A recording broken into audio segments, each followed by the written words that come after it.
ஜூலை 8, 2026 இன்றைய நாளுக்கான இறை வார்த்தை. கர்த்தர் உங்கள் வாழ்க்கையில் மூடியிருந்த ஒரு அத்தியாயத்தை முடித்து யாரும் எதிர்பார்க்காத புதிய அத்தியாயத்தை ஆரம்பிக்க போகிறார்.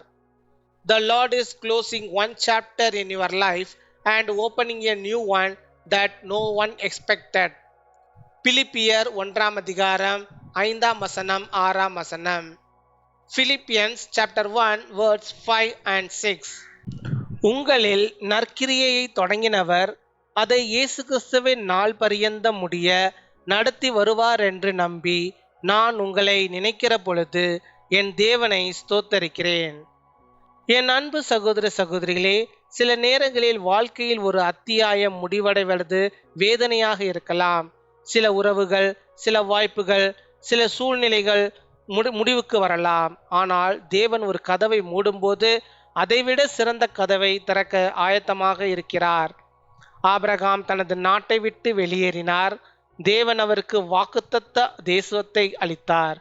எஸ்தர் ஒரு சாதாரண பெண்ணாக இருந்தால் தேவன் அவளை ஒரு தேசத்தை ரட்சிக்கும் ராணியாக உயர்த்தினார். பவுல் துன்பங்களை சந்தித்தார். ஆனால் தேவன் அவர் மூலமாக அநேகரை ரட்சித்தார். அதேபோல் இன்று உங்கள் வாழ்க்கையில் முடிவாக தோன்றும் காரியம் தேவன் ஆரம்பிக்க போகும் புதிய ஆசீர்வாதத்தின் தொடக்கமாக இருக்கலாம். அவர் ஆரம்பித்த நற்கிரியிலே பாதியிலே விட்டுவிட மாட்டார். Because of your partnership in the gospel from the first day until now, being confident of this, that he who began a good work in you will carry it on to the completion until the day of Christ Jesus. பின்வரும் தாழ்மையான ஜெபத்தை நாம் யாவரும் சேர்ந்து ஏறெடுப்போம். அன்பான பரலோக தந்தையே, எங்கள் வாழ்க்கையில் நற்கிரியை ஆரம்பித்து அதை நிறைவேற்றும் உண்மையுள்ள தேவனே, உம்மை ஸ்தோத்தரிக்கிறோம்.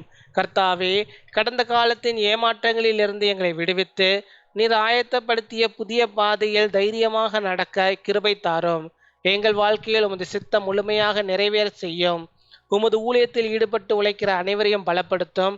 அவர்களின் ஞானத்தையும் அபிஷேகத்தையும் புதுப்பித்து அநேகருக்கு ஆசீர்வாதமாக பயன்படுத்தும். இன்னும் உம்மை அறியாத எங்கள் குடும்பத்தினரையும் உறவினர்களையும் உமது அன்பால் சந்தித்து ரட்சிப்பின் பாதையில் நடத்தும். இன்று பிறந்த நாள் மற்றும் திருமண நாளை கொண்டாடுகிறவர்களை மிகுதியாக ஆசீர்வதித்து அவர்களின் வாழ்க்கையில் சந்தோஷம், சமாதானம், ஆரோக்கியம் மற்றும் வளமை பெருகச் செய்யும். கர்த்தாவே, எங்கள் வாழ்க்கையில் நீர் ஆரம்பித்த ஒவ்வொரு நற்கிரியையும் முழுமையாக நிறைவேறி உமது நாமம் மகிமைப்படும்படி செய்யும். இயேசுவின் வல்லமையுள்ள நாமத்தில் ஜெபிக்கிறோம். ஆமேன்.